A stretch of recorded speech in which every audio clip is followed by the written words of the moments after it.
प्रिय विद्यार्थियों, आप कर्म कारक समझ गए होंगे। अब आपको इसमें कर्म में द्वितीया किस सूत्र से होती है इसके विषय में बताएंगे। तो इनमें कर्म कारक में द्वितीया का विधान करने वाला सूत्र है कर्मणि द्वितीया।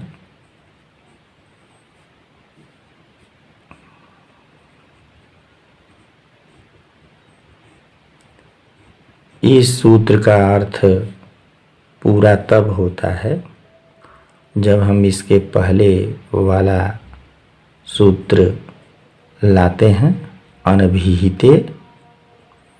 अनभिहिते का अर्थ है अनुक्त, अर्थात पूरा अर्थ करेंगे तो इस प्रकार से अर्थ व्यवस्थित होगा कि अनुक्त कर्म में द्वितीया विभक्ति होती है।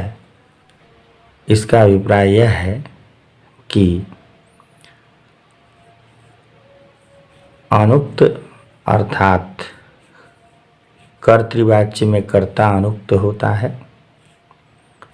तो लिखेंगे कि कर्तृवाच्य के कर्म में द्वितीया विभक्ति होती है।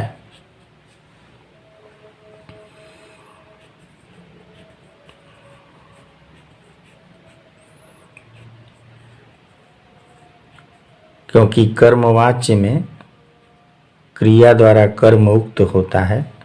जैसे राम द्वारा विद्यालय जाता है, यहाँ पर क्रिया द्वारा कर्म उक्त है, इसलिए यहाँ पर कर्म में प्रथमा होगी। किंतु इस वाक्य में क्योंकि यह कर्तृवाच्य का वाक्य है, इसलिए इसमें कर्म अनुक्त है और अनुक्त कर्म होने के कारण इसमें द्वितीया विभक्ति होगी। इसका अनुवाद होगा रामः। विद्यालय क्योंकि कर्म है तो कर्मणि द्वितीया सूत्र से विद्यालय में द्वितीया विभक्ति हो जाएगी। विद्यालयः विद्यालयो विद्यालयाः विद्यालयम्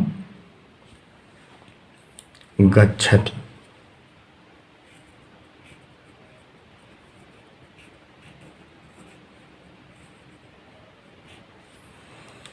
तो यहाँ पर हम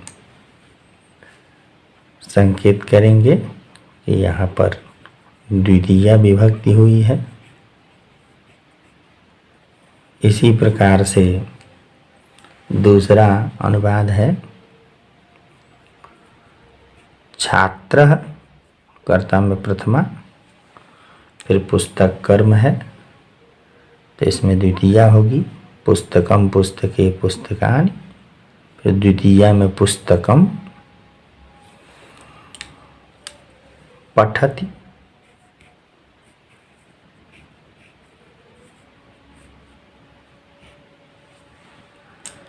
बालक दूध से भात खाता है, इस वाक्य में बालक करता है तो प्रथमा बालकः। दूध से यह करण कारक होने के कारण तृतीया होगी। दूध के सहयोग से बालक भात खाता है और भात यह कर्म है तो कर्म कारक में द्वितीया विभक्ति। ओदनम खादति।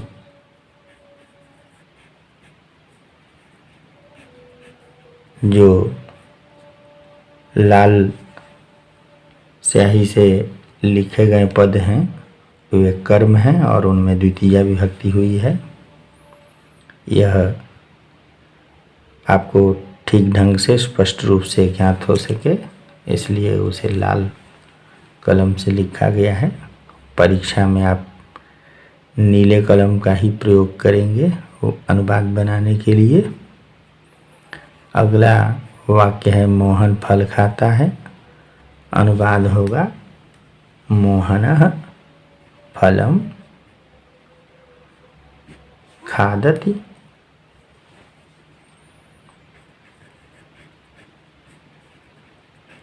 इसी प्रकार से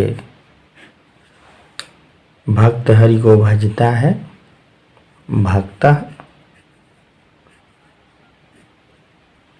हरि को, यह कर्म है, को चिन्ह द्वारा स्पष्ट हो रहा है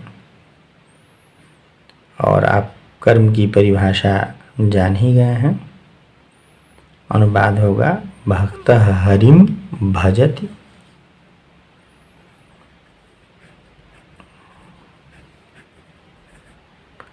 हरिम में द्वितीय है, हरि ही, हरिहरयः हरिम, यह द्वितीय एक वचन में रूप बनता है। तुम घर जाते हो, तुम गृहम, यह द्वितीय एक वचन में है, गृहम। और गच्छसि, मध्यम पुरुष है त्वम, तो गच्छति गच्छतः गच्छन्ति, मध्यम पुरुष एक वचन में गच्छसि। त्वम गृहम गच्छसि। तो इस प्रकार से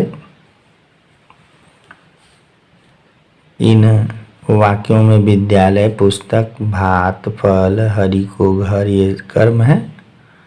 और यहाँ पर विद्यालयम, पुस्तकम, ओदनम, फलम, हरिम, गृहम, इन सब में कर्मणि द्वितीया से द्वितीया विभक्ति हुई है। अब प्रश्न यह उठता है कि परीक्षाओं में प्रायः इस प्रकार से वाक्य दिए रहते हैं और नीचे पदों को रेखांकित किया गया होता है और पूछा जाता है कि रेखांकित पद में विभक्ति निर्देश कीजिए। कक्षा 12 की परीक्षा में पूछा जाता है कि सूत्र निर्देश पूर्वक रेखांकित पदों में विभक्ति बताइए। तो इसका उत्तर यह है कि रामः विद्यालयम गच्छति वाक्य में विद्यालय पद में कर्तुर्रीप्सितमम कर्म सूत्र से कर्म होने के कारण कर्मणि द्वितीया से द्वितीया विभक्ति हुई है। किंतु परीक्षा में हम इस प्रकार से भी कह सकते हैं कि कर्तुर्रीप्सितमम कर्म सूत्र से कर्म होने के कारण विद्यालय पद में द्वितीया विभक्ति हुई है, क्योंकि कर्म का विधान करने वाले अनेक सूत्र हैं, जैसे अधिशिंगस्थासाम कर्म, अकथितं च तथा युक्तम च निप्सितम। तो कर्म कारक करने वाले बहुत सूत्र हैं और जहाँ भी कर्म कारक होता है वहाँ कर्तृवाच्य के कर्म में कर्मणि द्वितीया सूत्र से ही द्वितीया विभक्ति होती है। तो परीक्षा में रेखांकित पद में विभक्ति पूछने का आशय यह होता है कि यह किस सूत्र से कारक होता है और फिर विभक्ति होती है। तो आप या तो दोनों सूत्रों का उल्लेख कर दें, जैसे कि छात्रः पुस्तकम पठत, इस वाक्य में पुस्तकम पद में कर्तुर्रीप्सितमम कर्म सूत्र से कर्म होने के कारण कर्मणि द्वितीया से द्वितीया विभक्ति हुई है। अथवा सीधे भी लिख सकते हैं कि कर्तुर्रीप्सितमम कर्म सूत्र से कर्म होने के कारण पुस्तक पद में द्वितीया विभक्ति हुई।